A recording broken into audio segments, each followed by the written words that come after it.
Y entonces al hacer esa analogía de que lo que queremos es identificar a la persona que cubre con ese perfil, pues entonces tendríamos que pensar qué es lo que pide ese perfil. La docencia, la dirección, la asesoría técnico-pedagógica y la supervisión que queremos.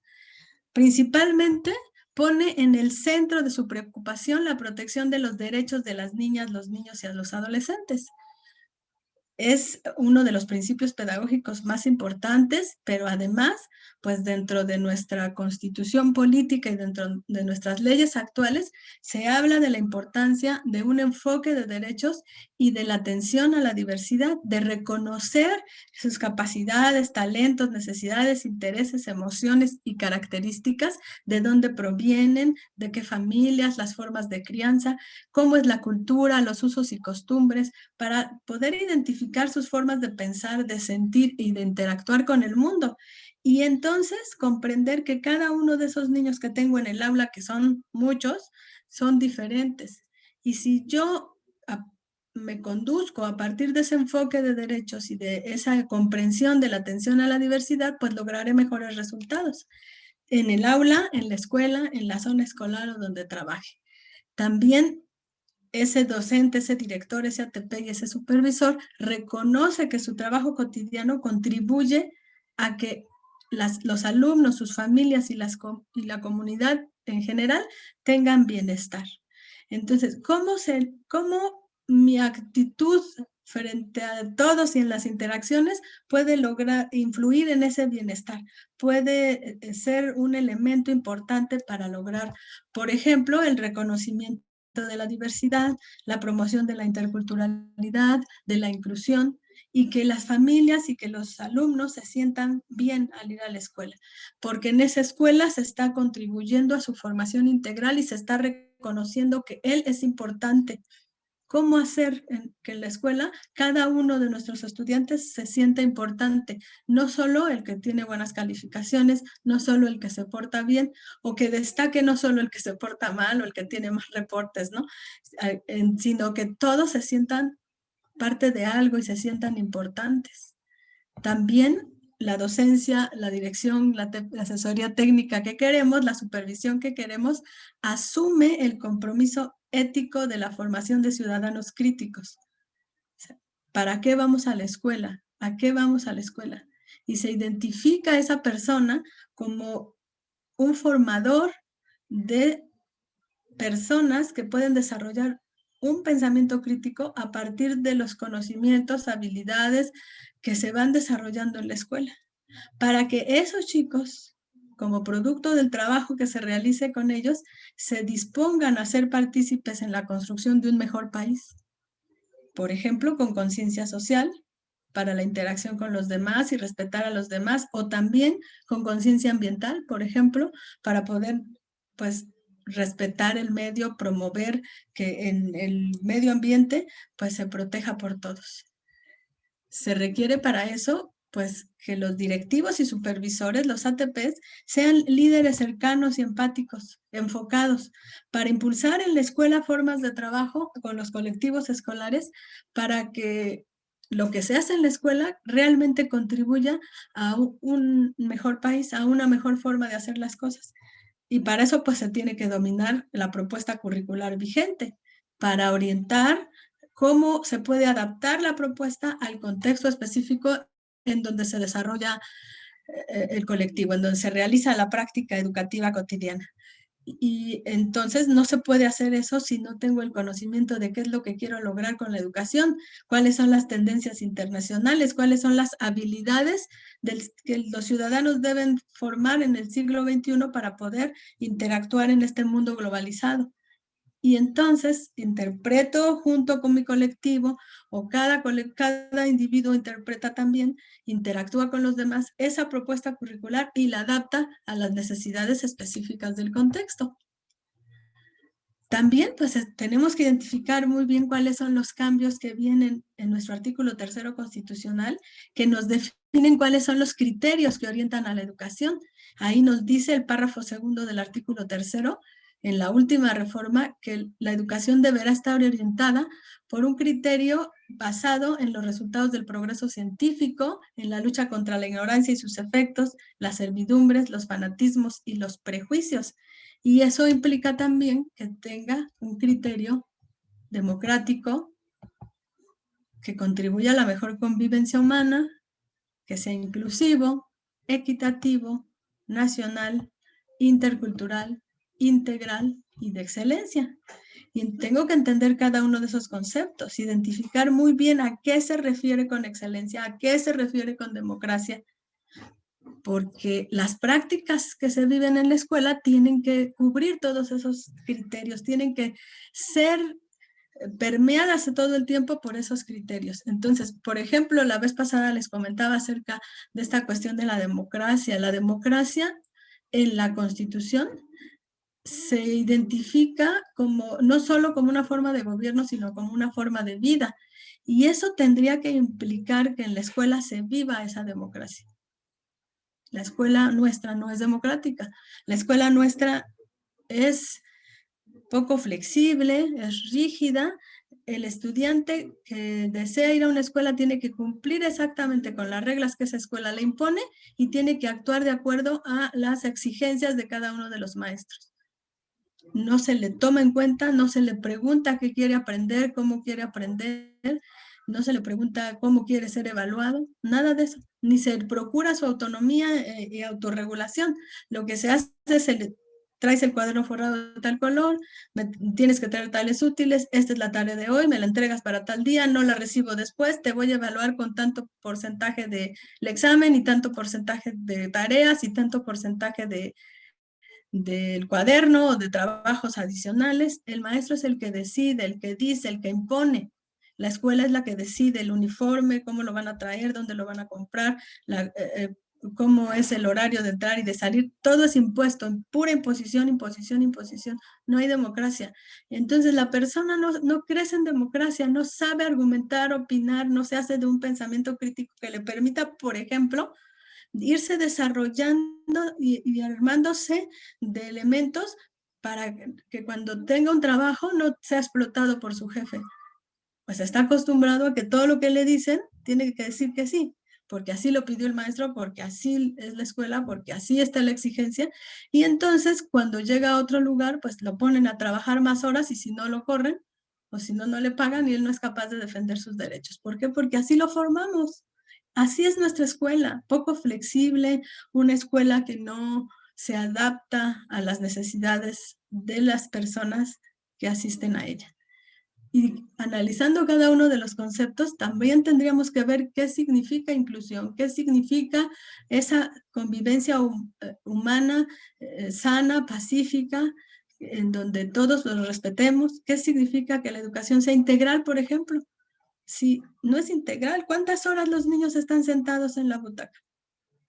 ¿Y cuánto poquito tiempo tienen para, por ejemplo, disfrutar del juego o de otro tipo de actividades?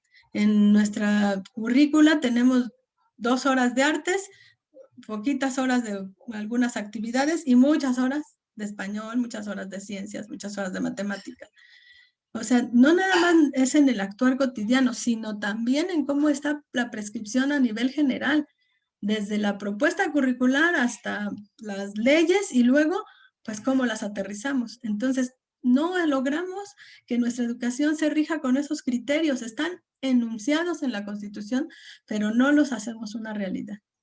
La educación inclusiva, por ejemplo, en donde ninguno se quede afuera, nadie se quede atrás, donde trabajemos para que todos salgan adelante y logren los aprendizajes esperados y que no haya barreras, como el limitar la participación de un alumno porque no está el maestro especialista o porque no hay maestro especialista, o limitar la participación en algunas actividades a algunos estudiantes, como puede ser, por ejemplo, que sean diferentes por la cuestión de religión.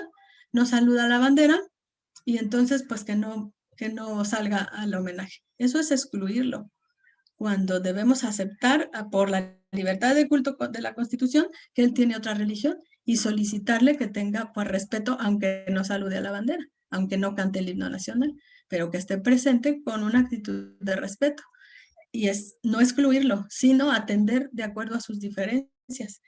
así con cada uno de los conceptos. Hay que hacerse de un glosario para poder ir más o menos identificando de qué se habla en este perfil.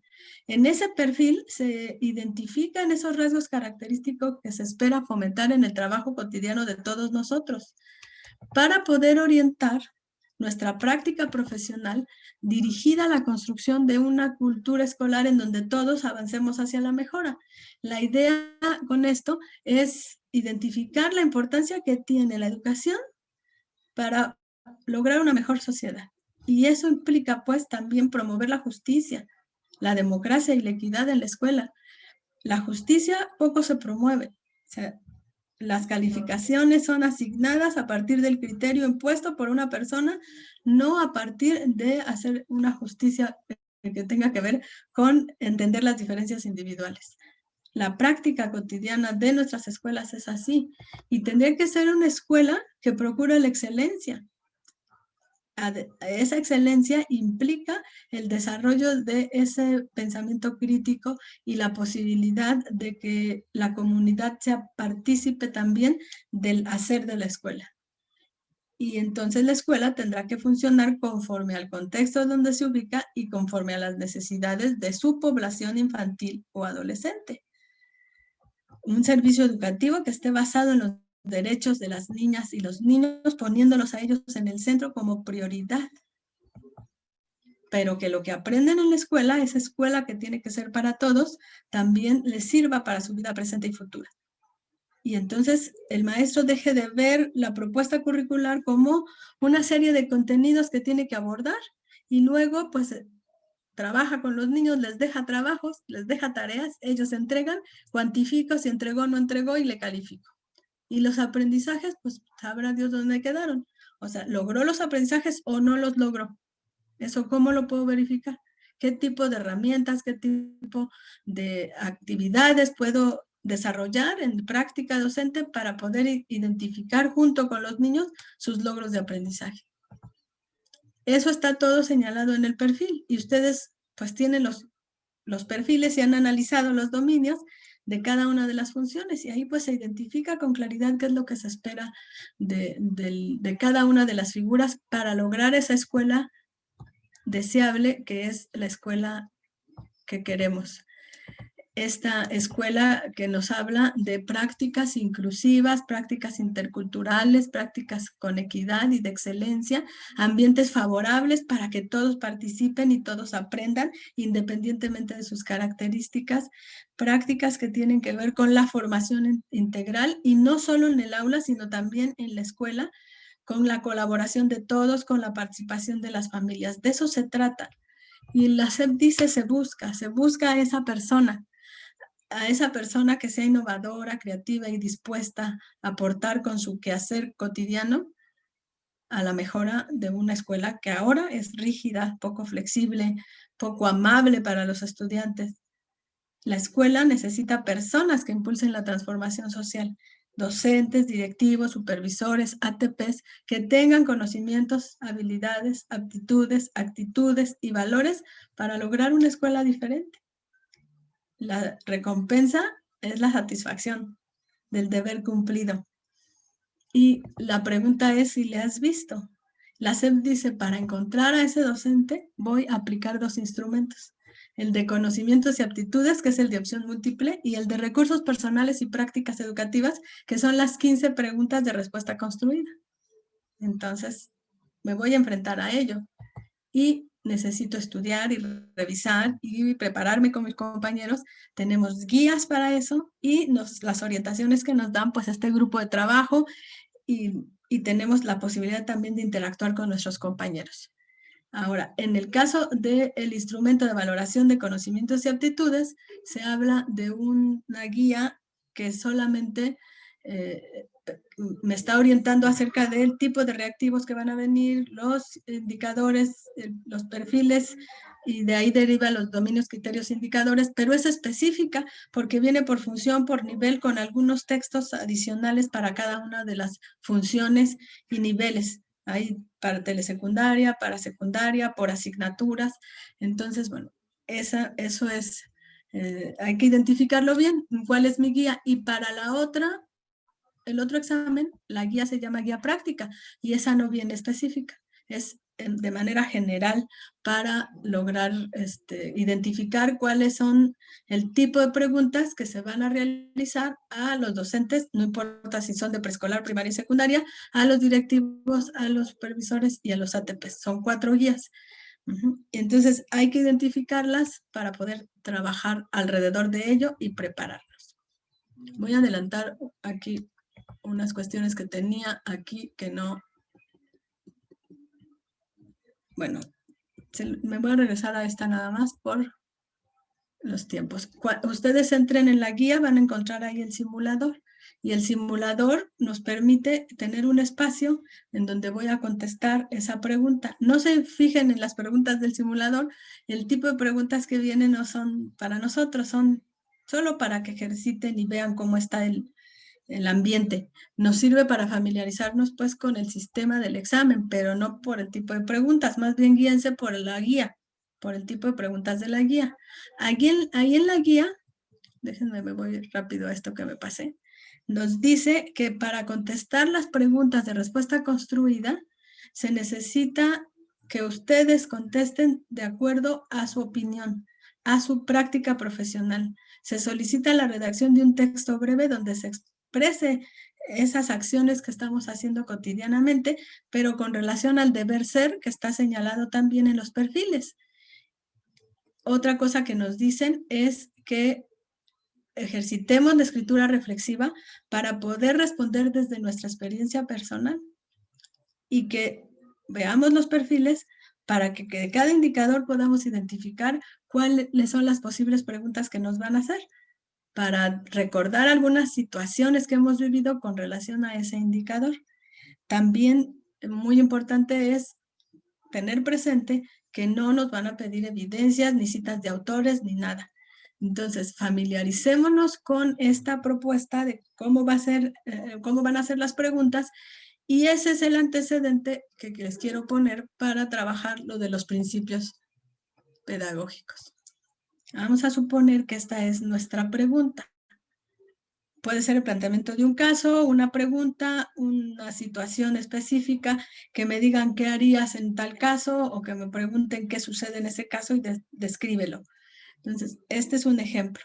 La maestra Laura, de 3er grado de primaria, prepara una lección sobre el patrimonio cultural de su estado, que es Yucatán.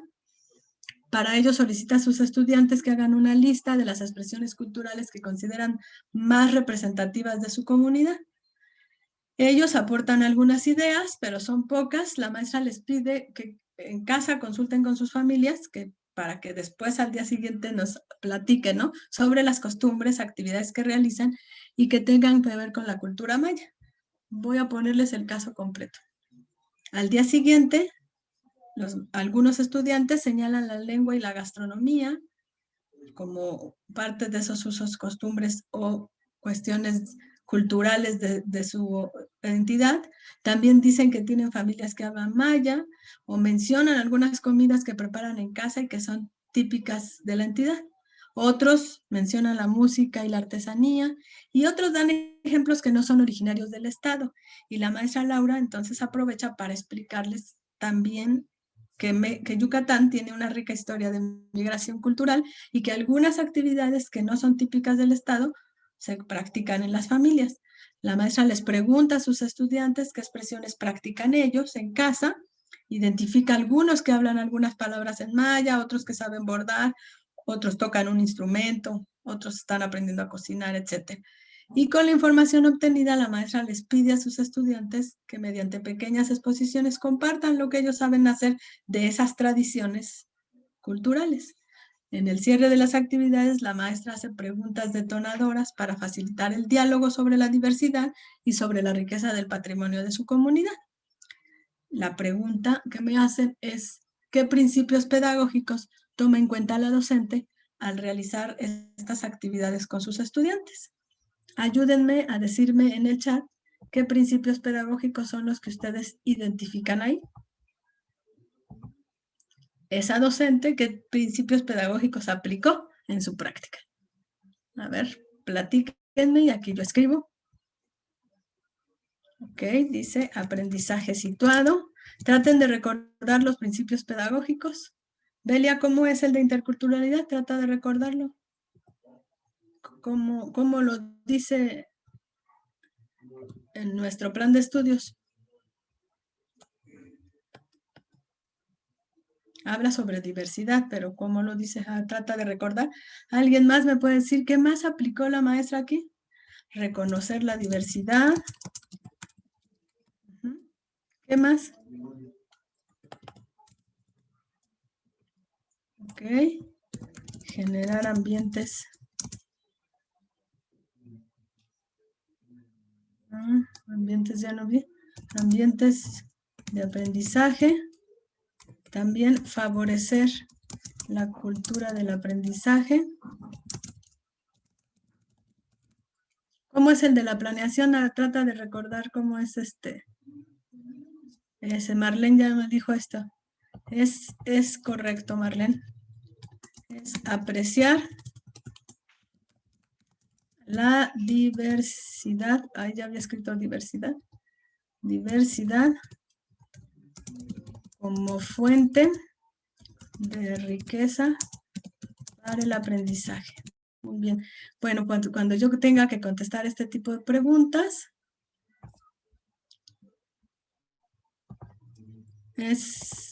Joana, es valorar el aprendizaje informal. Vamos a reconocerlo. Muy bien. Alejandra, a ver, ¿cómo es el de planeación?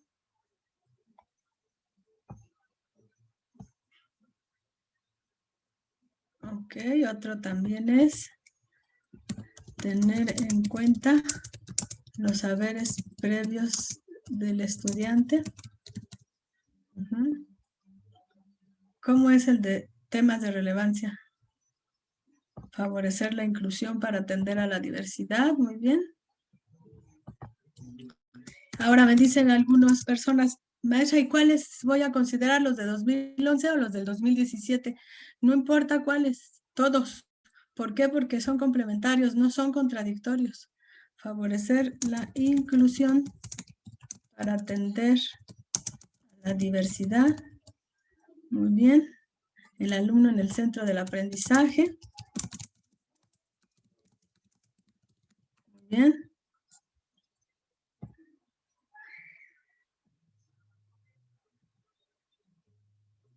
Luz María, el principio, ¿cómo es? Ese que habla sobre la diversidad, ¿cómo lo dice? Dice Cristi, ofrecer acompañamiento.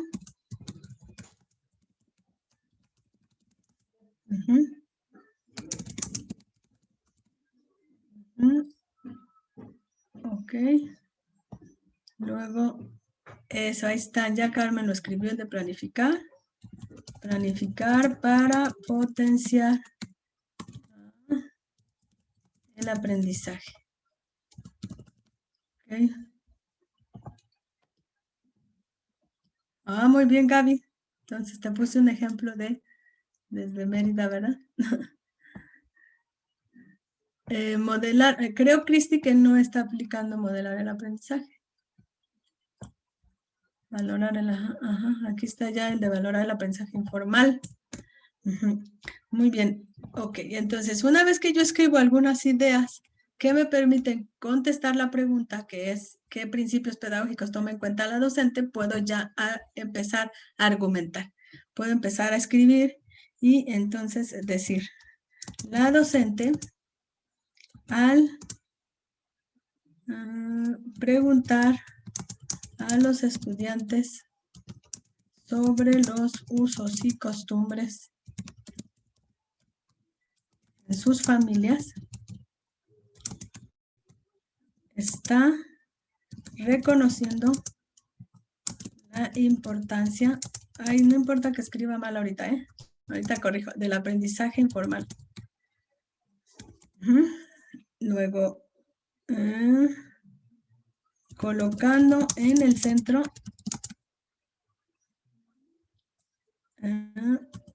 los intereses de los estudiantes, aumentando la curiosidad. Considera la importancia de apreciar la diversidad como fuente de riqueza para el aprendizaje. Al mostrar las diferentes prácticas culturales que los niños, niñas y adolescentes están presentando o están compartiendo con sus compañeros.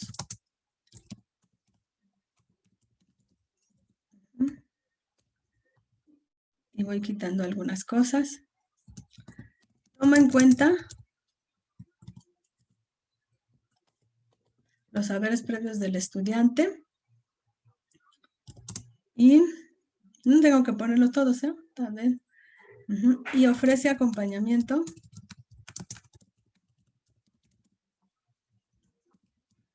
para impulsar el aprendizaje de conceptos nuevos, como la noción de, ¿cómo decía la maestra aquí? Decía que la migración, la noción de la incorporación de nuevas formas de convivencia, nuevos usos y costumbres. Ya no veo lo que escribí porque no veo para allá. Pero bueno, ahí lo vamos viendo aquí, ¿ya? Nuevos usos y costumbres generados por la migración. Bueno, luego tengo en mi evaluación, voy a borrar esto. Tengo en mi evaluación la posibilidad de escribir entre 720 y 2000 caracteres, lo cual son más o menos 3 párrafos. Entonces, en mi redacción, yo tengo que ir echando mano de eso que sé y articulándolo con mis experiencias.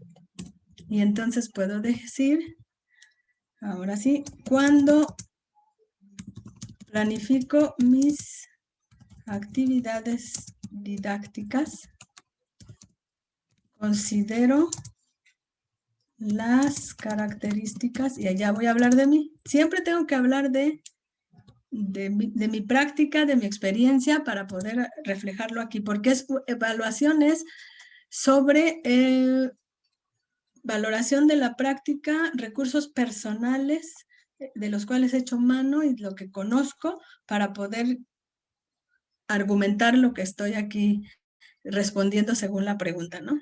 Entonces hablo de mi práctica. Cuando planifico mis actividades didácticas, considero las características de mis estudiantes, procurando planificar para potenciar el aprendizaje, que es uno de los principios pedagógicos establecidos en el Plan 2011 y que tiene relevancia,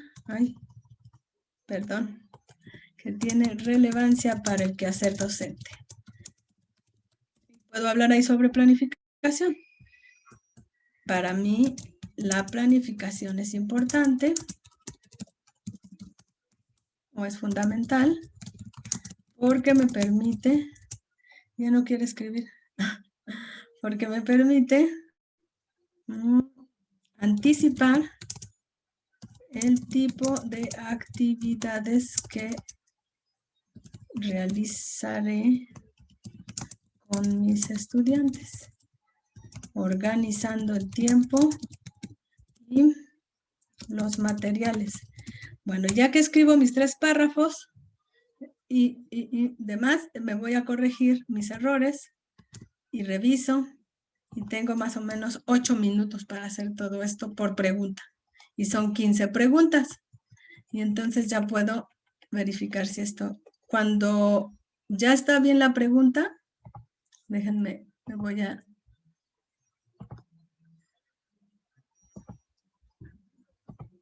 a esta parte de acá. Cuando ya está bien la pregunta, aquí abajo dice, tu respuesta cumple con la cuenta de caracteres especificada. O sea, cuando ya logré pasar los 770 y antes de los 2000, reviso mi redacción y entonces ya puedo identificar si es correcta mi respuesta, si está bien argumentada y demás, y avanzar. Cada vez me va a tomar una foto.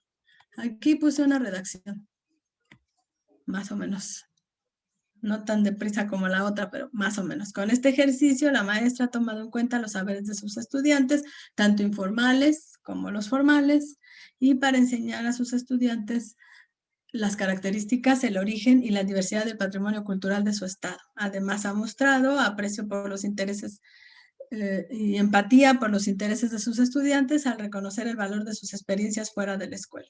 Es importante reconocer que nuestros estudiantes tienen aprendizajes previos, etcétera. Y sigo redactando al respecto. Al final puedo enfatizar en las actividades organizadas por la maestra Laura. Ella está tomando en cuenta los siguientes principios del modelo educativo 2017.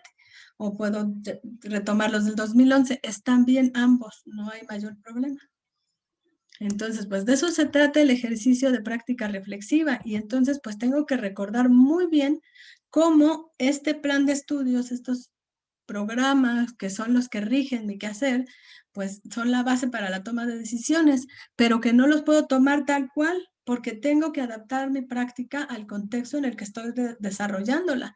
Y ese es un elemento fundamental y de acuerdo a los perfiles, van ustedes a ver ahí en los indicadores, como en varios de los indicadores me está hablando de tomar en cuenta a mis estudiantes. Todo el dominio 2 habla de conocer a mis estudiantes para poder brindarles una educación que sea inclusiva, equitativa, intercultural y de excelencia. ¿Cómo puedo hacer para conocerlos y cómo puedo fundamentar mi acción en los principios pedagógicos? Tengo que reconocer que el plan de estudios que esté vigente en el momento, pues es un modelo pedagógico y establece de alguna manera cuáles son las líneas sobre las cuales se organiza el proceso educativo. Ahí nos dice los objetivos, nos dice cuáles son los aprendizajes esperados, qué continuidad y qué secuencia tiene esta organización.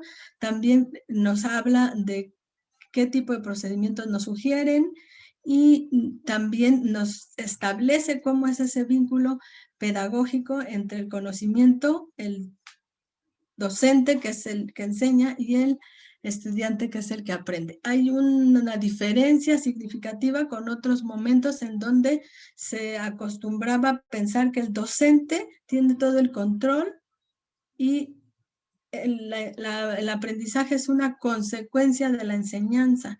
La enseñanza se modifica a partir de comprender que no soy yo el que posee todo el saber, sino que soy el mediador o el intermediario para lograr que el estudiante aprenda. Esa es mi función principal. Si soy docente, mi función principal es que el alumno aprenda y tengo que ver cómo puedo hacer para que mi alumno aprenda. Entonces, el modelo pedagógico que subyace al plan de estudios es el que explica cómo es esa relación entre el docente, el saber y los estudiantes. Y delimita también la función de los recursos didácticos a emplear, y para eso están los principios pedagógicos. Estos son condiciones esenciales para la implementación del currículo, para la transformación de la práctica y para el logro de los aprendizajes y la mejora de la calidad educativa. Así lo dice el Plan de Estudios 2017. Entonces, si se consideran condiciones esenciales para implementar el currículo y se considera la importancia que estos tienen para poder modificar mi práctica, yo tengo que valorar mi práctica a la luz de esos principios y ver si lo estoy haciendo. El directivo tiene que interpretar esos principios para poder orientar la práctica de toda la escuela alrededor de ellos. Fundamentan esa acción del docente en el aula y de todos en la escuela. Si nosotros hacemos un comparativo entre aprendizajes clave y Plan 2011, pues tenemos algunas cuestiones diferentes. Por ejemplo, el Plan de Estudios tiene 12 principios y el 2011 y el 17 tiene 14 principios. El 2011 nos marcaba rasgos del perfil de egreso y el 17 no nos puso unos rasgos ni las competencias al final, sino que nos puso los fines de la educación y los cuadros estos de los aprendizajes esperados a lograr. Hay una similitud en la forma de organización en campos formativos y componentes curriculares y asignaturas de cada uno de esos componentes o de esos campos, pero hay una diferencia sustantiva que es la que ha permitido un poco de avance. Desde el Plan de Estudios 2011 ya se hablaba de la articulación de la educación básica y entonces se hablaba, por ejemplo, de los estándares curriculares, de los aprendizajes esperados, de los rasgos del perfil de egreso de preescolar hasta secundaria. Aprendizajes clave ya retoma este modelo, esta intención de articulación, pero incorpora también al bachillerato y nos habla de una forma de organización más flexible en cuanto a no tener que considerar los estándares al término de determinado periodo de tiempo en la escuela. En el plan 2011 decía, a tercero de preescolar debes saber esto, a tercero de primaria debes saber esto, a sexto de primaria debes saber eso. Para algunas personas es importante la referencia. El problema es tomar tal cual las cosas. Con los avances que tenemos de las neurociencias, de la importancia del elemento socioemocional, el plan 2017 se vuelve más flexible en ese sentido y permite que esos componentes curriculares, incluso uno es de autonomía en la escuela, de autonomía curricular, y permite que la organización sea más flexible, no tan rígida para decir, así vamos a ir avanzando, como si todos los estudiantes pudieran ser moldeados de determinada manera para que cuando cumplen tal edad o van en tal grado sepan tal cosa. Esa diferencia es significativa porque el nuevo documento es más flexible. Incluso hay países donde los documentos curriculares no están por asignaturas, solamente señalan perfiles de egreso y el docente decide la forma de organización. Bueno, en colectivo lo deciden en la escuela cuando hacen el plan curricular de centro. Y entonces se logra que haya una mayor contextualización de lo que se quiere que aprendan los estudiantes en la escuela. Nosotros tenemos todavía un sistema muy controlador a nivel federal y a nivel de participación de las entidades, y eso pues nos limita mucho la acción y la posibilidad incluso de opinión de los docentes. Nunca nos preguntan qué queremos que se modifique en el plan de estudios. Hacen foros, pero no se logra esa participación. Y lo que prevalece en los dos, pues es el enfoque de la evaluación formativa, esta cuestión de desarrollo de competencias, los principios de equidad e inclusión que son fundamentales, la articulación de la educación básica que les decía se amplía hasta bachillerato en el de aprendizajes clave, la organización por asignaturas y los aprendizajes esperados secuenciales. Eso prevalece, pero con menos rigidez en el plan 2017. Cuando revisamos los principios de estos dos planes, y podemos hacer un comparativo. Voy a revisarlo rápido y luego vamos a hacer el comparativo.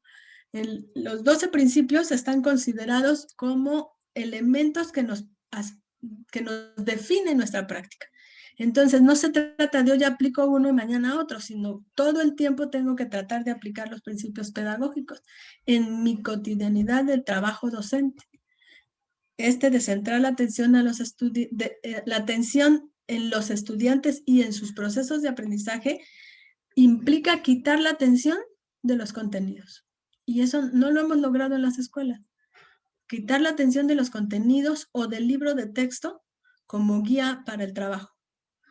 Muchos docentes, muchos, no sé qué porcentaje, pero muchos, siguen trabajando a partir de los temas que marca el libro de texto o el programa y van pasando temas y ya abordé ese tema. Y recuerden pues esto del tema visto de algunos docentes, ¿no? Y poca atención en el desarrollo de habilidades superiores y en el mismo proceso de aprendizaje de los estudiantes. Llevarlos a manejar información, a pensar críticamente, a desarrollar habilidades superiores del pensamiento, a comprender y explicar diversas situaciones desde el punto de vista de la ciencia, desde el punto de vista de la cultura, que sean creativos, innovadores, generar pues su disposición para continuar aprendiendo y para hacerse de habilidades para aprender. Poner al alumno en el centro implica tomar en cuenta quién es él y que es diferente a todos, conocer sus expectativas, incluso eso que viene de usos y costumbres de su familia y demás, sobre cómo ven el mundo que les rodea. Y entonces con la escuela, pues van a poder identificar otras formas de ver el mundo que les rodea y también otras posibilidades en cuanto a las expectativas que los demás tienen acerca de su comportamiento. La escuela que tenemos es muy parecida a esa de la maestra que está recortando los pensamientos de los niños para hacer que todos piensen igual, o muy parecida a esta denuncia de la caricaturista Memo acerca de una educación que parece que lanza contenido sobre los estudiantes que deben captar y captar y captar. Esas son las prácticas que tienen que cambiar. Vean la película La Educación Prohibida, y si la han visto, ustedes van a ver ahí cómo hay una denuncia de que nuestros sistemas no responden a las necesidades actuales de formación de los chicos. Se trata pues de comprender quiénes son, conocerlos y comprender también cómo aprende, para poder entonces generar estrategias a partir de nuestra planeación que permitan potenciar el aprendizaje, que ese es el segundo. Y todos están articulados. Planificar para potenciar el aprendizaje implica que mis actividades que organizo sean diversificadas, sean diversificadas y echando mano de los avances que hay, por ejemplo, de la tecnología, de las nuevas teorías pedagógicas, para poder entonces, a partir del reconocer que mis estudiantes son diferentes y que tienen diferentes formas de aprender y diferentes ritmos, yo pueda planificar de manera universal con actividades que me permitan atenderlos a todos y que representen verdaderos retos cognitivos, desafíos intelectuales para que ellos formulen alternativas de solución. Eso es lo que implica planificar para potenciar el aprendizaje. Y eso requiere una reflexión, que el maestro piense sobre qué estrategias son las que voy a propiciar para que se movilicen los saberes de mis estudiantes. ¿Qué voy a hacer para poder generar ambientes de aprendizaje colaborativo que de veras propicien aprendizajes y propicien experiencias que sean significativas para los estudiantes? ¿Cómo voy a evaluar y qué evidencias voy a considerar que me brinden realmente información sobre lo que están aprendiendo mis alumnos? Y con ello tomar decisiones y ayudarlos a los mismos estudiantes a reconocer lo que aprenden. Planificar implica entonces diseñar actividades acordes, por un lado, a lo que quiero que aprendan, lo que quiero que logren, que son los aprendizajes esperados, y el reconocimiento de cómo aprenden y de sus características. Y entonces yo pueda promover actividades a partir del aprendizaje situado, del aprendizaje basado en retos, del aprendizaje basado en problemas, del aprendizaje por proyectos. Implica preguntarse, ¿qué va a pasar si les pongo esta actividad? ¿Qué aspectos son los que van a desarrollar ellos y cuáles yo necesito apuntalar? Ahora que la educación híbrida va a estar presente, necesito reflexionar muy bien qué voy a hacer para aprovechar las pocos minutos, horas o tiempo de contacto que voy a tener con ellos en la escuela. Si solamente van a ir unos días sí y otros días no, ¿a qué van a ir? A que les diga, abran su libro en la página tal, vamos a contestar las actividades, pues eso lo pueden hacer solitos. A que les explique algo, qué es lo que necesita mi explicación o qué es lo que no necesita mi explicación, qué pueden hacer ellos solos, qué tienen que hacer con mi intervención. Y si es el momento en que se interactúan y se ven, entonces, ¿cómo puedo promover que se aproveche el tiempo para que ellos socialicen? Porque eso es lo que pasa en la escuela a distancia, poca oportunidad de sociabilización, en cambio en la escuela presencial es posible. Entonces, ¿cómo aprovecho los tiempos para que lo que planifico les resulte interesante, desafiante y que les permita pues enfrentarse a situaciones? Por ejemplo, este del aprendizaje basado en retos. Este ejemplo es una secuencia donde la maestra les propone un reto de tomar agua simple, agua natural, durante una semana. Y les pone ahí a manera de gamificación también las condecoraciones o premios, estrellitas o medallas que van ganando para conforme van superando ese reto. Y luego pues aprovecha eso para generar una experiencia de aprendizaje a partir de lo que sucedió también en las familias. La maestra dice que utilizar el aprendizaje basado en retos ayuda a que sus alumnos puedan vincular fácilmente los contenidos con su vida cotidiana, beneficiándolos, pero también beneficiando a sus familias. Entonces, este principio es fundamental, el de planificar. Y cuando planifico y reflexiono sobre todo esto, entonces estoy pensando en cómo generar ambientes de aprendizaje. Y ambiente de aprendizaje es esa posibilidad de interacción, esa manera en que está organizado mi espacio físico, la manera en que interactuamos unos con otros, los materiales que utilizamos. Y entonces, pues para poder generar ambientes propicios para el aprendizaje, se requiere tener claridad de lo que quiero que aprendan. Y eso es reiterado.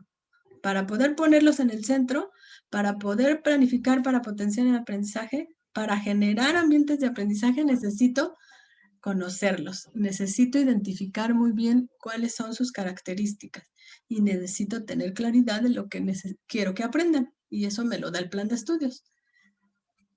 El 4 es trabajar en colaboración para construir el aprendizaje y está relacionado con los ambientes y con la planeación también, y con poner en el centro al estudiante.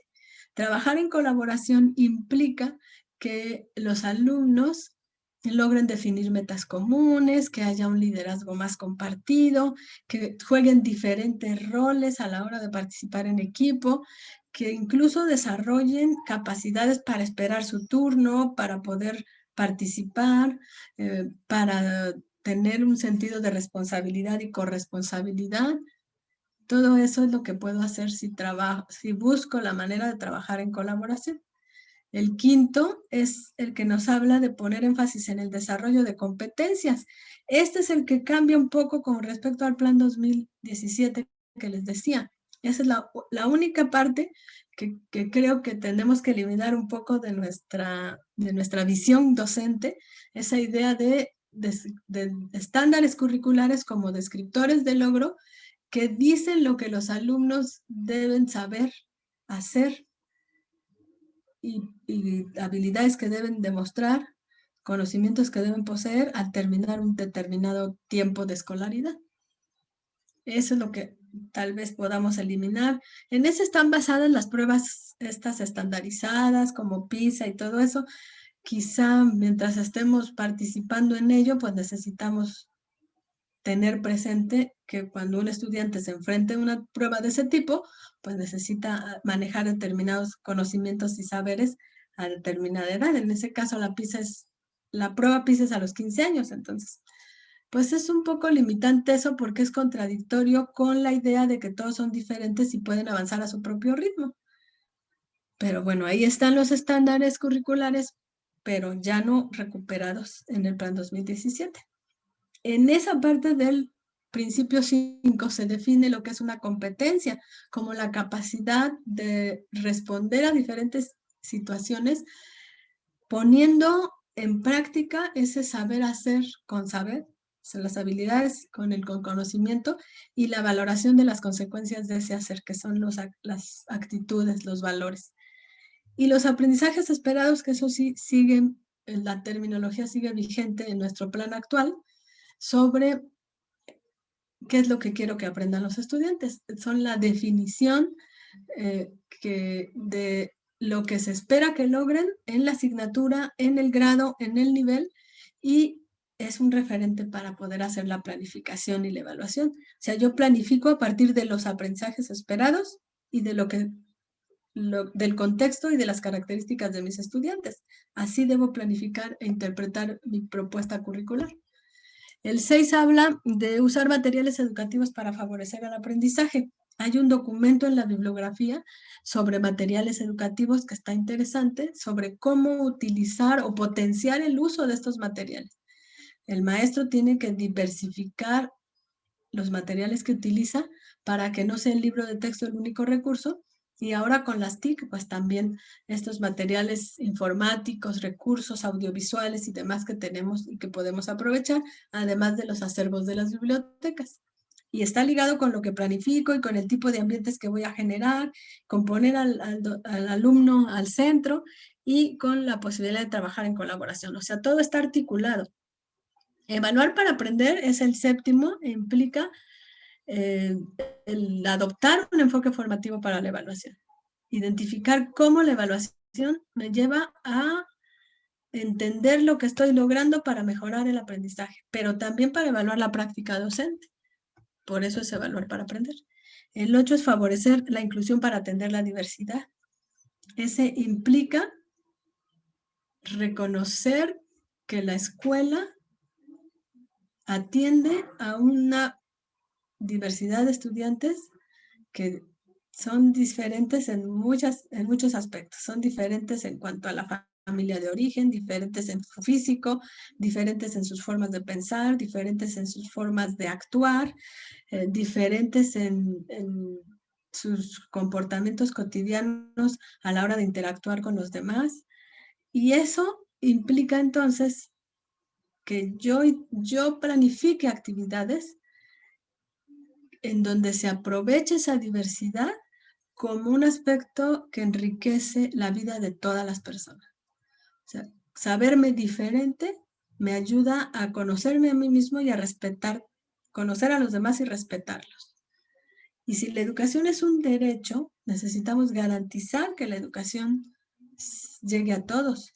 Y por eso pues tenemos que favorecer la inclusión y aprender de esa posibilidad multicultural que existe en la escuela para llegar a la interculturalidad, que es esa posibilidad de convivir entre culturas. En los temas de relevancia social, incorporar temas de relevancia social es un principio del Plan 2011 que recuperó esta idea de abordar en la escuela, durante las asignaturas o fuera de ellas también, temas que son importantes para la vida actual de nuestro mundo. Temas como lo que tiene que ver con la educación ambiental o esta promoción de la no violencia, cuestiones de educación sexual. Los temas transversales no tienen que ver con la interdisciplinariedad, son un concepto diferente. Se trata pues de que esos temas estén presentes en la vida escolar todo el tiempo, en todas las asignaturas, en todas las actividades cotidianas, a lo mejor a través de proyectos, a través de actividades alternas a las que realizamos en las aulas, pero también que se incorporan en las asignaturas. El otro tema que es en el otro plan de estudios de promover la interdisciplina es una cosa diferente. Ahorita voy para allá cuando llegue a ese principio. El 10 es renovar el pacto entre el estudiante, el docente, la familia y la escuela. Esta preocupación tiene que ver con que hemos estado perdiendo ese vínculo con la familia y la comunidad. La escuela llegó un tiempo en que rompió esa posibilidad. La escuela antes era importante para la comunidad era parte de la escuela y había siempre una convivencia cotidiana. Ahora pues nos quejamos mucho de que los padres de familia no participan, que no se preocupan por sus hijos. Eso es algo pues que realmente preocupa porque necesitamos renovar el pacto. Por eso es que este principio pedagógico nos habla de lograr esa convivencia y esa corresponsabilidad con las familias. El 11 es reorientar el liderazgo y ese tiene que ver con hacer un trabajo más horizontal en la escuela y en las aulas. Implica pues un mayor diálogo, un tomar en cuenta a los demás. Les hablaba de la democracia, bueno, implica reorientar las formas de participación, dejar de lado esa idea de la obediencia ciega que se tiene que realizar y ya, sino convertirnos en personas que podamos, a partir de compartir una visión de futuro, avanzar hacia la transformación de lo que hacemos en la escuela. Y el último es incorporar la tutoría y la asesoría académica en la escuela. No solo en el trabajo con los estudiantes, en donde pueden hacer incluso tutoría entre pares, sino también en el trabajo del colectivo docente, para poder solicitar la asesoría y el acompañamiento requerido y diseñar nuestros propios trayectos formativos, en donde busquemos pues lo que nos interesa para mejorar. Luego, con respecto a los 14 principios del plan 2017, que es el modelo para la educación integral de aprendizajes clave, bueno, si ven ahorita se van a ir viendo esas articulaciones. Poner al estudiante y su aprendizaje en el centro del proceso educativo es el mismo principio y no se elimina. El comprender que la educación es para habilitar a las personas para la vida, darles recursos para desempeñarse en la vida, en esa posibilidad de interactuar con los demás. Y entonces las asignaturas cobrarían sentido a la medida que se logre esto, en que se logre que la escuela sea útil. Mark Van Doren, en ese avioncito de papel, dice: el arte de enseñar es el arte de ayudar a descubrir. Entonces, si no se genera aprendizaje verdadero, solo artificial, porque si yo ahorita les digo a ustedes, por ejemplo, si alguno es de matemáticas, pues sí va a saber, pero que no, y le digo, vamos a resolver ahorita un sistema de ecuaciones con los 3 métodos que aprendieron en segundo de secundaria. Yo les aseguro, pues, que no se van a acordar. Alguien puede ser que sí, si lo practicó después, o si es del área, ¿no? Pero no se van a acordar la mayoría. Entonces, ¿por qué enseñamos las cosas así, de manera que no las articulamos con nuestra vida cotidiana? ¿Sí? Es el punto de poner al estudiante en el centro y su aprendizaje. ¿Qué es lo que está logrando? ¿Cómo puedo ayudarlo a desarrollar su potencial cognitivo? Hacerse de recursos intelectuales que le permitan aprender durante toda la vida. Ese es el primer principio y está como más entendido en ese sentido de lograr que el estudiante desarrolle esa potencialidad que tiene. Se habla en el artículo 3 de la educación integral del ser humano, pero la escuela pues no logra eso. Está muy fragmentada, muy dividida. Tener en cuenta sus saberes previos, esto tiene que ver con teorías pedagógicas relacionadas con el aprendizaje significativo. Para que un aprendizaje sea significativo, tiene que anclarse en un aprendizaje, en un saber previo. Y entonces el docente tiene que conocer a los alumnos. También pueden articular esto con el perfil. El dominio 2 dice conocer a los alumnos para poder ofrecerles una educación que sea adecuada a sus características y necesidades. Y tenemos entonces que conocer cómo aprenden, sus ritmos de aprendizaje, sus estilos de aprendizaje, sus intereses, y a partir de eso poder promover que el estudiante pues exprese lo que él piensa, cómo lo piensa, para que después yo pueda articular eso con nuevos aprendizajes. De eso se trata el 2. El 3, ofrecer acompañamiento. El alumno no necesita que el maestro le dé 1000 explicaciones. Antes era diferente. La escuela era un lugar donde ibas a buscar conocimientos que no encontrabas en otro lado, que difícilmente encontrabas en otro lado. Cuando yo era niña, pues aprendíamos a partir de las monografías que comprábamos en la papelería, y pues hay ideas o conceptos que se aprendían en la escuela y que no sabías en otro lado dónde recurrir a ellos. Por ejemplo, esto del sistema planetario. Pues si no lo veía en un libro o el maestro me lo explicaba, yo no entendía eso.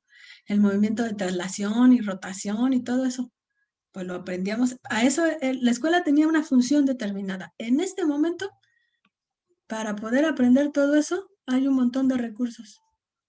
Antes era muy memorístico todo. Exactamente, Sandra, muy memorístico. Y entonces, ahora se trata pues de ofrecer un acompañamiento a partir de esas diferencias individuales, generando ambientes en donde ellos puedan estar interactuando de diferentes formas y aprender cosas que a ellos les interesen. Si a ellos les interesan los dinosaurios, pues los dinosaurios pueden ser un tema esencial de trabajo. Si a ellos les interesa, por ejemplo, ahorita en mi zona escolar trabajamos por proyectos. Yo les recomendé a los maestros que hicieran primero un sondeo de qué temas les interesaban a los chicos. En una escuela lo hicieron, en otra no, poco a poco hemos avanzado. No es fácil trabajar así por proyectos, cuesta trabajo porque hay que erradicar un montón de ideas que tenemos preconcebidas acerca de lo que es la práctica docente y la asignatura. Pero entonces ellos hicieron una encuesta y los alumnos propusieron cosas. Mi zona está en donde está la base aérea de Santa Lucía y estamos ahí varias escuelas que rodean las poblaciones de donde va a ser el aeropuerto. Entonces los niños se interesaron por ese tipo de temas y sugirieron trabajar este tema del aeropuerto y las consecuencias que puede traer en la vida cotidiana de las poblaciones aledañas. Hicieron investigaciones y empezaron a trabajar sobre eso en las diferentes asignaturas. Ahí sí es la idea de interdisciplinariedad. Y entonces no es lo mismo que transversal. Y entonces a partir de eso se puede generar ambientes que ayuden a su desarrollo intelectual e incluso emocional, porque cuando se identifican con lo que quieren aprender, ahí le ponen todo su amor y todos sus sentidos. Y entonces aprenden más porque es algo que les interesa. También sugirieron el tema de los videojuegos y lo trabajaron súper bien. Y muchos otros temas que ellos tienen muchas ideas. Los niños pequeñitos también. Se puede preguntarles qué es lo que ellos opinan de algo para que a partir de eso podamos detonar y planificar nuestro trabajo cotidiano y olvidarnos un poquito del libro de texto y de lo que ahí propone, sino más bien pensar cuáles son los aprendizajes fundamentales que debo potenciar en ellos y ofrecer mi acompañamiento para el aprendizaje, que además no solamente es el acompañamiento del docente, puede ser el acompañamiento de otras figuras educativas, el director, personal de apoyo o bien las propias familias o los pares. El acompañamiento al aprendizaje puede ser en tutoría de pares. El 4, ya no cambia. Ahí.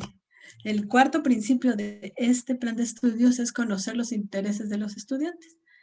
Y eso pues implica estar cercanos a ellos, saber cómo son sus familias, sus circunstancias particulares, para poder planificar contextualmente.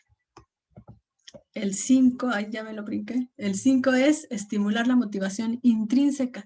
Entonces, si yo conozco sus intereses e identifico qué es lo que ellos, cuáles son sus características y qué es lo que hay en el contexto, entonces yo puedo estimular la motivación intrínseca a partir de lo que ellos quieren aprender, interrogándole, preguntándole, buscando que reflexione, y entonces puedo favorecer que tome control de su propio proceso.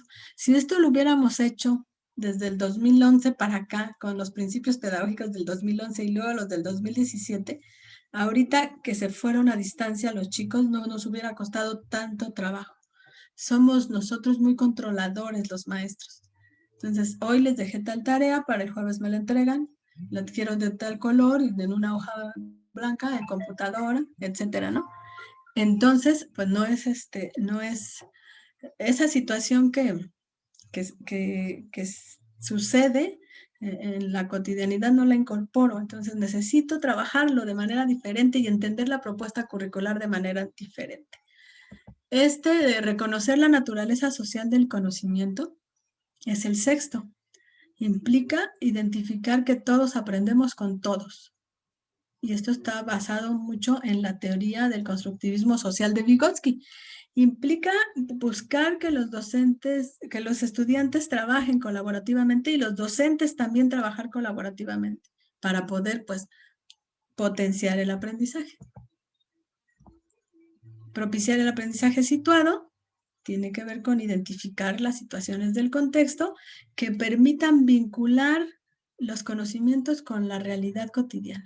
Circunstancias auténticas que le permitan al estudiante articular lo que aprende con lo que vive y que le sea útil. Y entonces no que se quede artificialmente como los sistemas de ecuaciones y los métodos para resolverlos. Pues ahí se quedó, nomás pasé la materia y ya no me volví a acordar de eso. Y eso no, eso es lo que ya no debe ser. Finalmente, si alguien quiere resolver sistemas de ecuaciones, pues hay en YouTube un montón de tutoriales y ya. O sea, hace poco un alumno de una zona escolar cercana tuvo hace 2 años el primer lugar en el concurso de Comipems Y los maestros bien orgullosos que había un alumno que había sacado el primer lugar. El niño fue entrevistado en la televisión y le dijeron, porque había sacado el primer lugar, no tuvo un solo error en su examen de comité. Y entonces le preguntaron que a qué escuela iba y él dijo, no, ¿qué escuela iba? Y que cómo le había hecho para estudiar y prepararse. Que si en la escuela le habían enseñado y él dijo, la escuela no. Yo ahí en YouTube están los tutoriales y yo trabajo en YouTube. Y la escuela no, la escuela no. La escuela no me enseñó. Entonces, en lugar de andar de orgullosos, pues habría que esconder la cabeza, ¿no? Porque realmente la escuela no los está preparando. Nosotros trabajamos a partir de esas actividades, propuestas, de los temas, de lo que decimos que queremos que aprendan, pero no lo logramos. Algo que no nos hace aterrizar estos principios. Luego, esta cuestión de la evaluación como un proceso relacionado con la planeación del aprendizaje también es fundamental. Entonces, necesitamos pues identificar qué es ese enfoque formativo de la evaluación.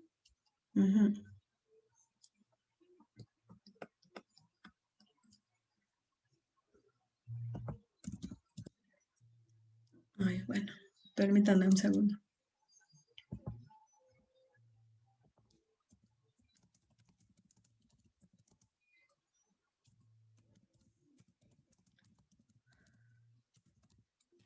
Híjole, me están avisando de una situación. Permítanme un segundo.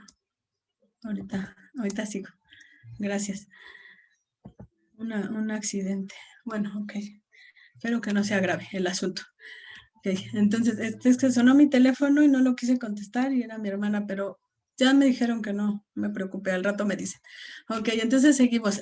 El 8 es entender este proceso de la evaluación como una cuestión que debe ser articulada con la planeación. O sea, vean el de planear para potenciar el aprendizaje y lograr que la evaluación realmente tenga ese enfoque formativo, que me sirva para conocer cómo los estudiantes están aprendiendo, cómo usan los aprendizajes, cómo los movilizan sus saberes para resolver problemas, para enfrentar retos, para proponer soluciones. Y entonces usar la evaluación junto con los estudiantes para que ellos se den cuenta de sus progresos y después buscar la realimentación. Entonces, todas esas situaciones son las que debemos articular. La realimentación es un aspecto que en algunos lugares se nombra como retroalimentación.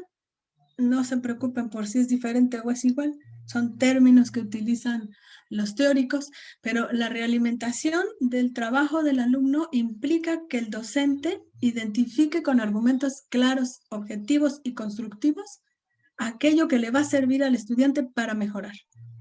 Esa retroalimentación de corregir la introducción. Así no lo pedí. Tache, tache, tache. Esa no sirve. No es retroalimentación. Para que sea un verdadero elemento para el aprendizaje implica el reconocer lo que logró y el solicitarle la reflexión por aquello que puede ir mejorando. A partir de eso, el alumno incluso hace ejercicios de metacognición y se va autorregulando y deja de necesitar la muleta del maestro para poder avanzar. El 8 es entender la evaluación.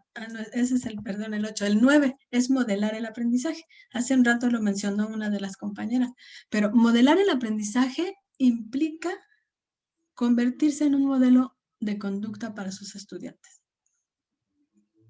Yo no puedo decirle a los alumnos que tengan un comportamiento determinado cuando yo no lo logro en el aula, ¿no? Entonces, los maestros tienen que leer, escribir, buscar información. Eso que piden que los chicos hagan también ellos, involucrarse en una forma más horizontal en el proceso. Y modelar el aprendizaje implica pues que ellos logren identificarme a mí como una figura que les puede servir de ejemplo para ser mejores personas. Es algo complicado con esas formas que tenemos ahora de interacción.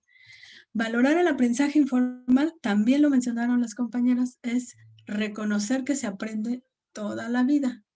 Ahorita, por ejemplo, estamos a distancia y hay niños con los que no tuvimos comunicación, pero no podemos decir que ellos no lograron aprendizajes, qué aprendizajes lograron diferentes y no necesariamente escolarizados, pero lograron aprendizajes. A lo mejor alguien aprendió a cocinar, a cortar el pasto o a colaborar con su papá en el taller mecánico. O sea, cualquier cosa que pudo haber aprendido a partir de ese aprendizaje fuera de la escuela también tiene que ser valorada, porque ese aprendizaje aporta al trabajo colegiado en la escuela, al trabajo colaborativo, a través de capacidades que se pueden poner en práctica a partir de actitudes que a lo mejor se aprendieron en otro lado y que no se aprendieron precisamente en la escuela y que se reflejan pues en la convivencia cotidiana.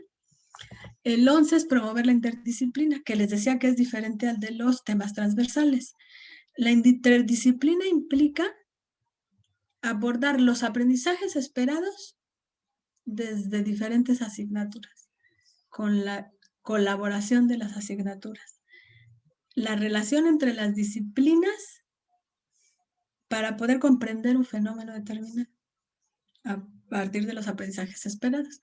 La transversalidad es tomar un tema importante y de relevancia social y trabajarlo en toda la escuela y con todas las actitudes. Por ejemplo, el tema de equidad de género. Ese tema de equidad de género debe permear las acciones en la escuela para que sea transversal. Debe haber, por ejemplo, diluir esa idea, las niñas se forman de este lado, los niños se forman de este lado. Eso, actuar así es segregar y separar, pero también reconocer las diferencias que tenemos los hombres y las mujeres por cuestión de constitución física, por ejemplo, porque la equidad de género no quiere decir que como hay equidad, entonces ahora las niñas pueden hacer lo mismo que los niños. No es lo mismo, tiene diferencias. Entonces, eso de equidad de género es un ejemplo de tema transversal. Y la interdisciplina tiene que ver con entender fenómenos, hechos y situaciones desde diferentes asignaturas, desde el punto de vista de diferentes asignaturas. Y eso, pues, si los docentes comparten sus experiencias, pueden construir la posibilidad de realizar trabajo interdisciplinario. Favorecer la cultura del aprendizaje implica que los alumnos echen mano de diferentes recursos para aprender.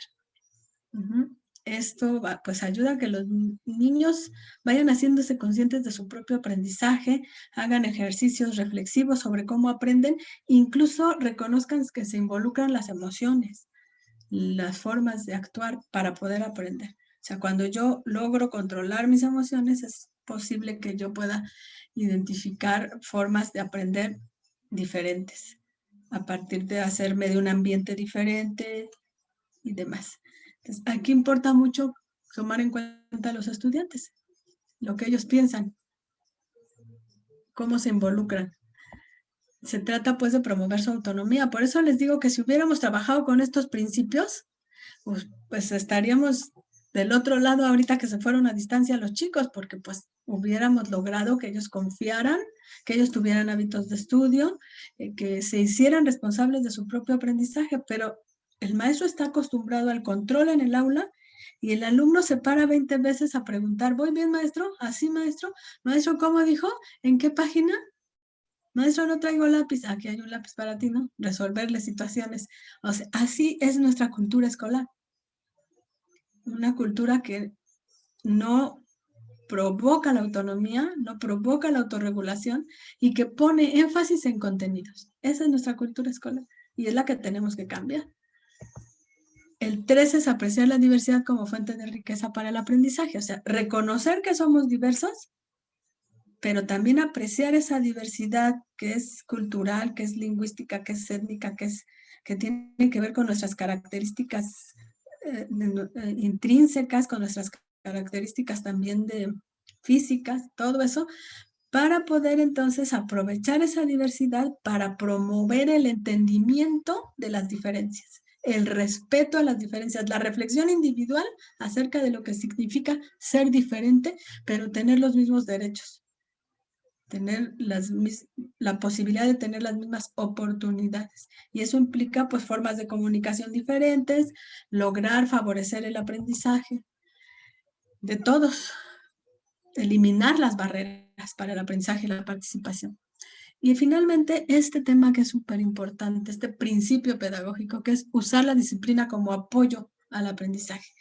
Generalmente se ha asociado a la disciplina con nociones de obediencia, con nociones de imposición desde el exterior, de reglas que hay que cumplir. Entonces hay que llevar el uniforme así, hay que tener cabello con casquete corto y las niñas con el cabello, con las colitas o recogido o corto.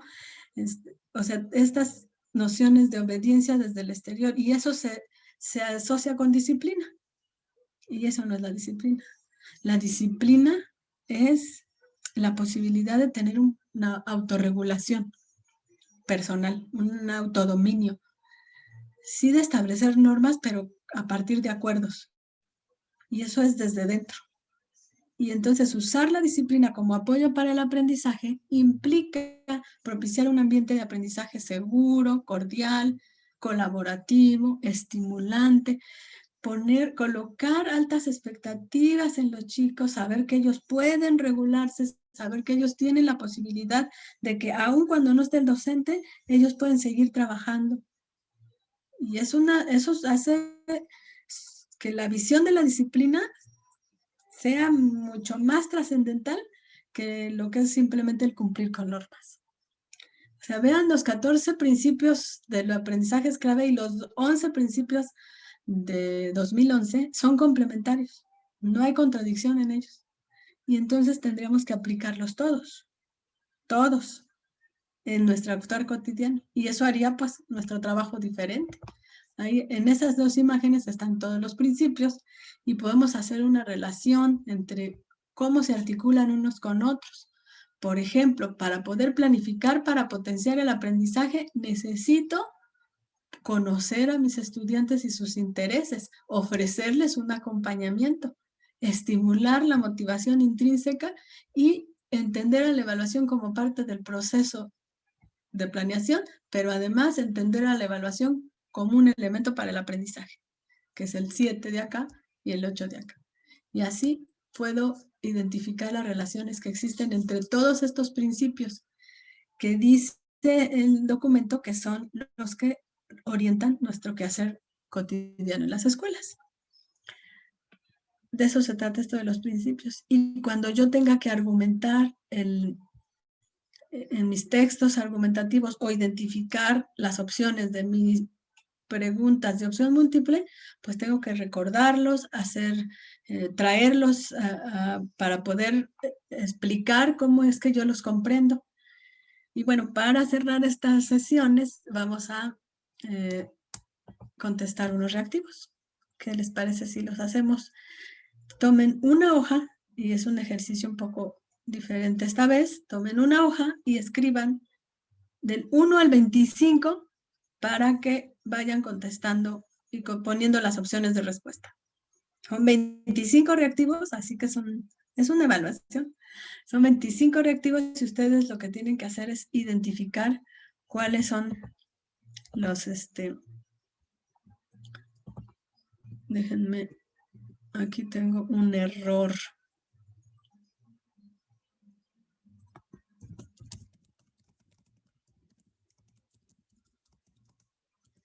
No lo corregí.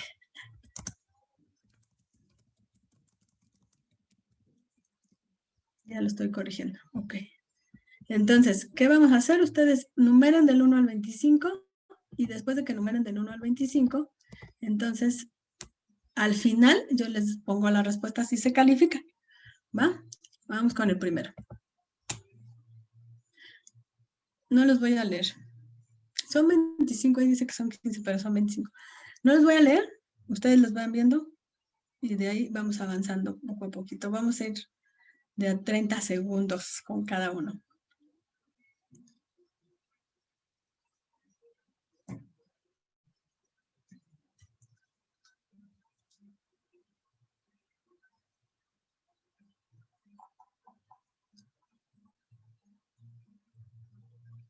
¿Ok? Avanzo.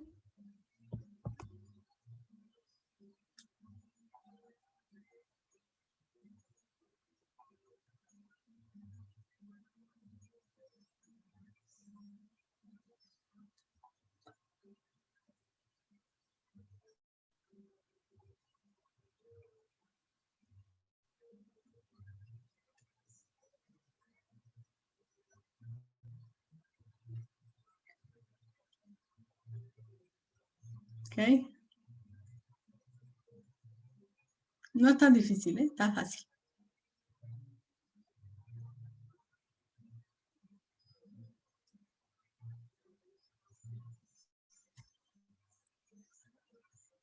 La que sigue.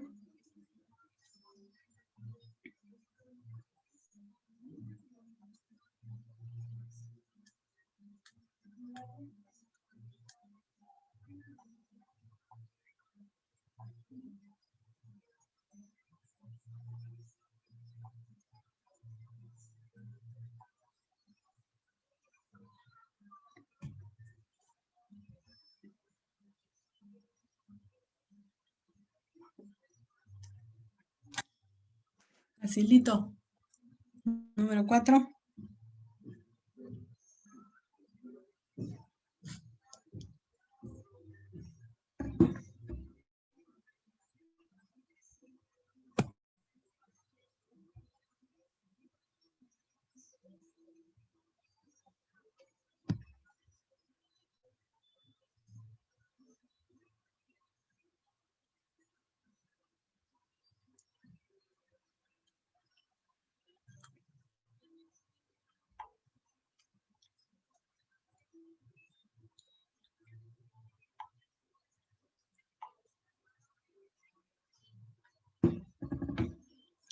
La que sigue.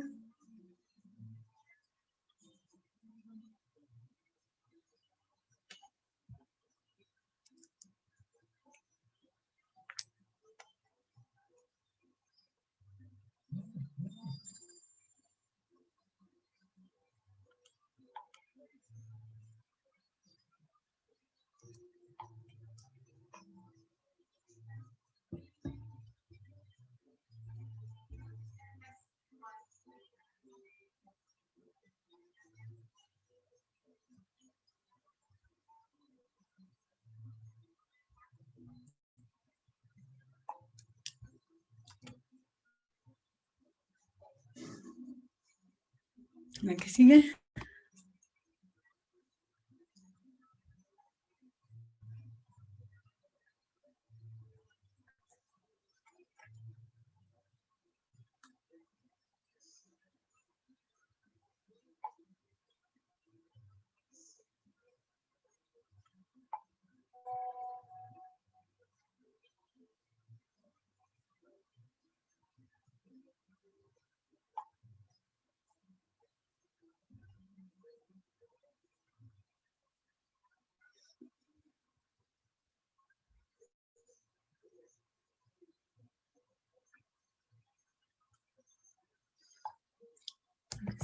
7.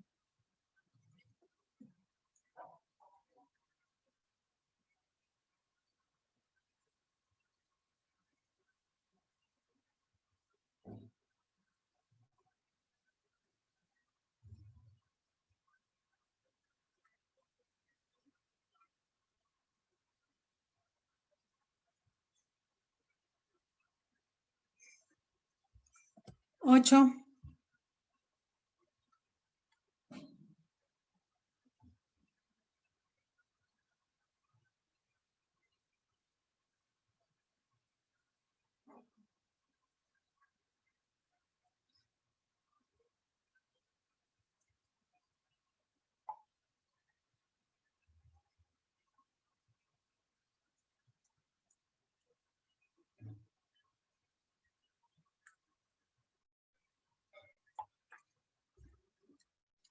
9.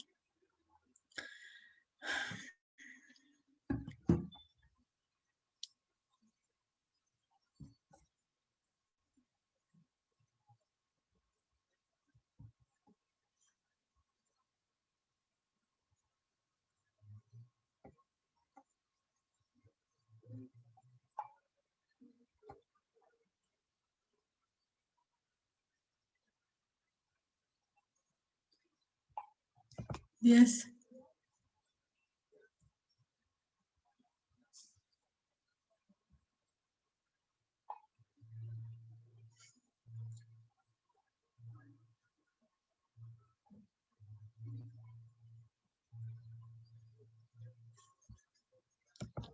11.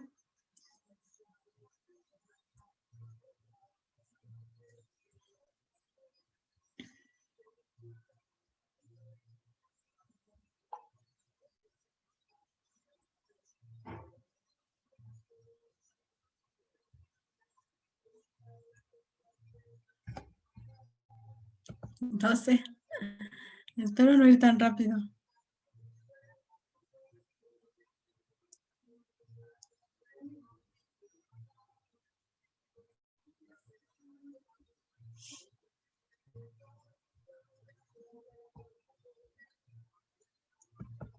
13.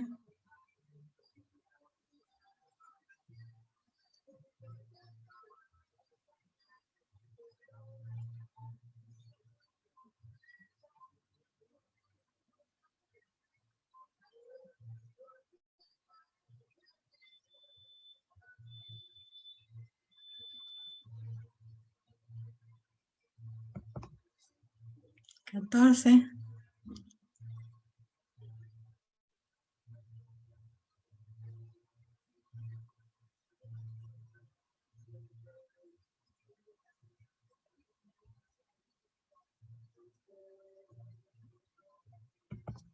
15.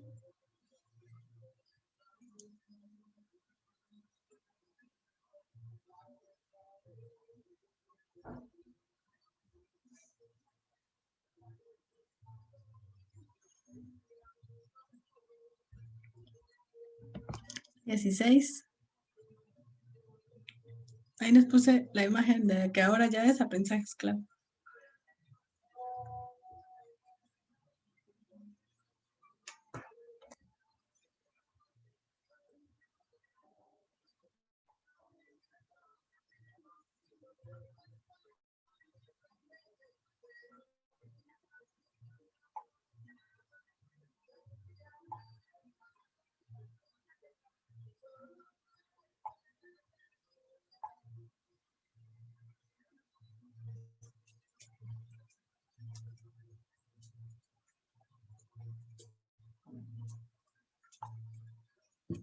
17.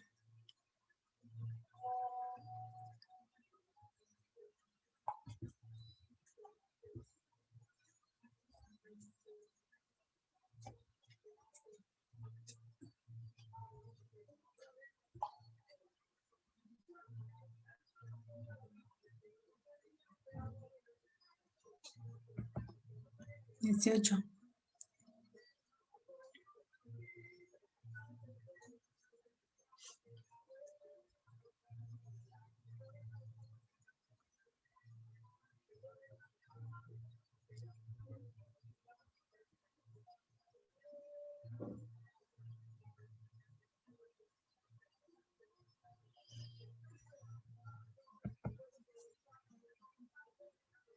'Espero que no me vaya tan rápido.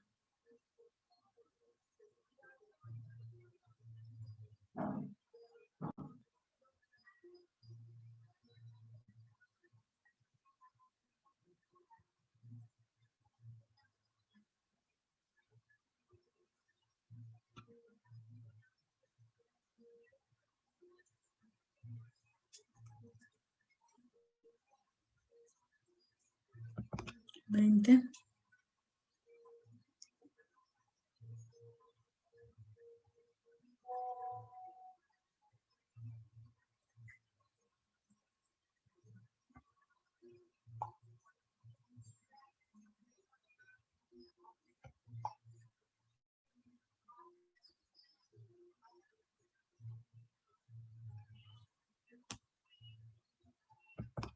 21.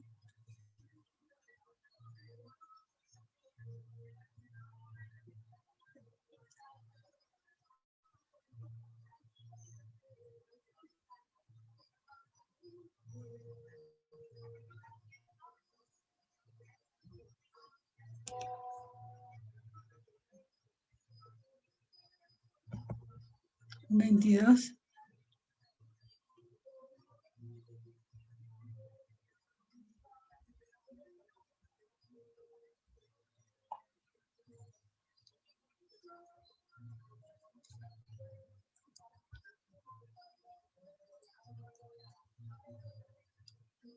23.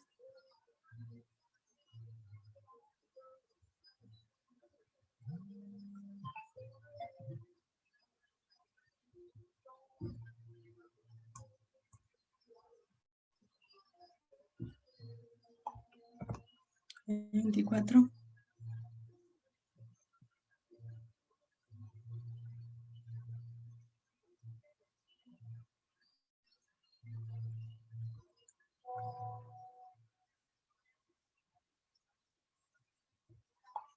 Y la última.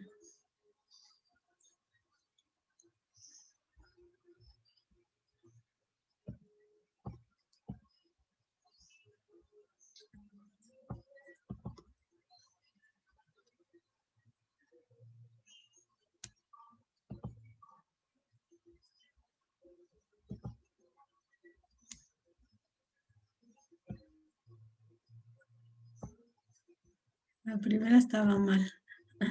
La voy a corregir. En que la corregí, pero no corregí la respuesta.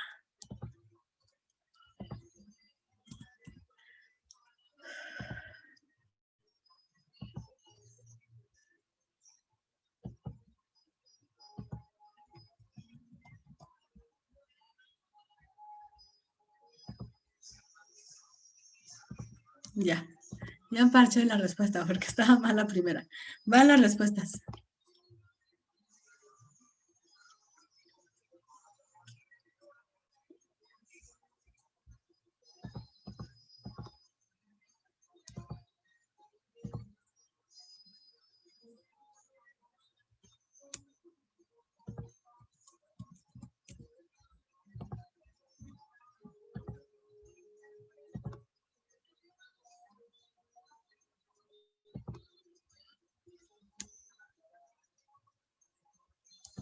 Se califican y me dicen qué tal les fue. 25 de 25, digan.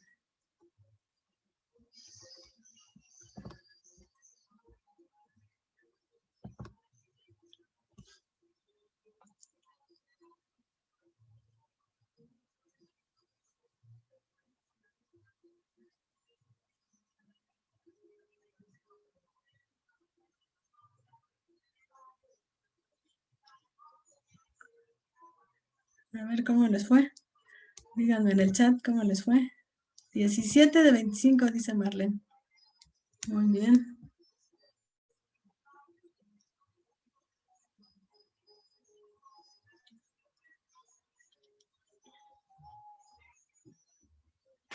Delia 15. Ok, vamos bien. Ok, bueno, pues está la presentación para que ahorita se la mando a Ricardo para que ustedes puedan repasar y volver a contestarlo para que se identifiquen entonces dónde estuvieron las fallas. Y lo acabo de guardar, déjenme ver. Joana, todo, no digo, dice. Ah, se pasaron 3, me fui muy rápido entonces. Me fui muy rápido quizá.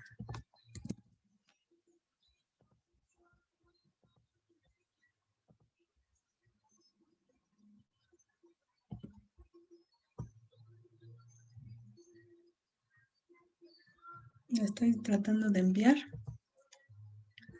Ah, entonces sí va rápido. Les dije que me dijeran si iba muy rápido.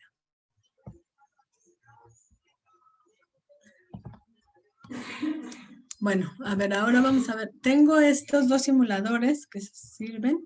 Este que es de Daipo, solo son preguntas y van escogiendo la respuesta. Y este otro es, ay, perdón, este es de EducaPlay, es más lúdico. Y entonces sí nos va a servir bastante el repasar. Entonces les dejo la presentación, les digo que ahorita se la mando a Ricardo por el WhatsApp para que se las mande, creo que tienen su grupo de WhatsApp. Y entonces, bueno, la presentación pues tiene toda la información que ahorita les expuse. Sí, me fui muy rápido. Bueno, me hubieran dicho, no vaya tan rápido.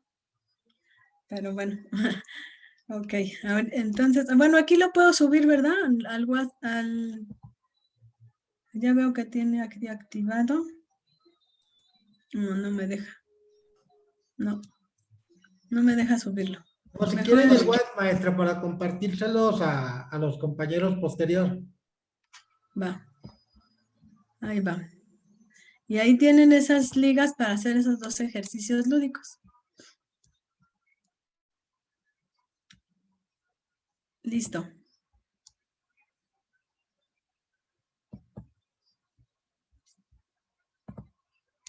Muy bien. Ya lo mandé. Bueno, ahora, esta cuestión de articular todo esto les va a permitir a ustedes contestar los reactivos de opción múltiple, pero también empezar a hacer sus argumentaciones. Entonces, recuerden, la base son los indicadores. Entonces, tomen los indicadores, léanlos, subrayenlos, analícenlo y digan, ¿esto qué exige de mí como docente, como directivo? Y entonces, a partir de eso, vayan identificando, necesito repasar esto, necesito entender bien los enfoques, necesito comprender las teorías del desarrollo del niño y el adolescente, etcétera. Listo. Perdón, me destanteé un poco en la noticia. Mi cuñada un accidente, pero no sé más. No, pues, ahorita ya me voy a comunicar. Y me hizo salir de la onda. Ricardo, tienes tu micro apagado. Pues muchas gracias a todos. No, doctora, muchísimas gracias a usted por compartirnos todo este cúmulo de conocimientos que a los chicos les van a servir muchísimo para cada uno de sus procesos. Algunos van para horas adicionales, otros ya van para la horizontal. Hoy presentaron los de admisión y pues bueno, vamos a esperar resultados y comentarios, pero por nuestra parte, chicos, si quieren activar sus cámaras para despedir a la doctora. ¿Sí? Déjenles, permito reactivar sus micros. Ahí está. Y pues agradecerle, doctora, como siempre, su muy puntual trabajo y mi reconocimiento y mi admiración, como siempre se lo he demostrado. Pues bueno, sí. Muchas gracias.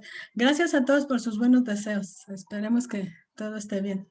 Y bueno, a ponerse a seguir estudiando. Vamos a esperar noticias porque dependiendo del resultado de esta actividad de hoy, de la aplicación, puede ser que cambien las disposiciones porque hubo mucha incidencia con la plataforma. Entonces, Demasiada. Aquí en Durango hubo muchísimos. tal vez decidan a partir de eso modificar algo, pero bueno, lo barato sale caro, dicen. Entonces, aquí. Desafortunadamente. No, doctora, pues muchísimas gracias, le agradezco su participación y pues seguimos en contacto con estos chicos para seguir trabajando en posteriores actividades que tengamos. Claro que sí. Me despido. Muchas gracias. Sí, Hasta luego. no, muchísimas gracias a Gracias ustedes, por su que estén muy bien. Gracias, doctora Excelente como Erendira. siempre, gracias. Gracias. la presentación. Pregunta por ahí alguien. Gracias. Gracias, doctora. Por ahí alguien pregunta sobre los links en la presentación están. Los de los 2 estos juegos simuladores. Bye. Ok, que Gracias a estén muy todos. bien. Muchísimas gracias. Chicos, Muchas pues, gracias, todo bien. sí, pues bueno, ¿cómo vieron, chicos? ¿Les gustó? Yo sé que sí, yo sé que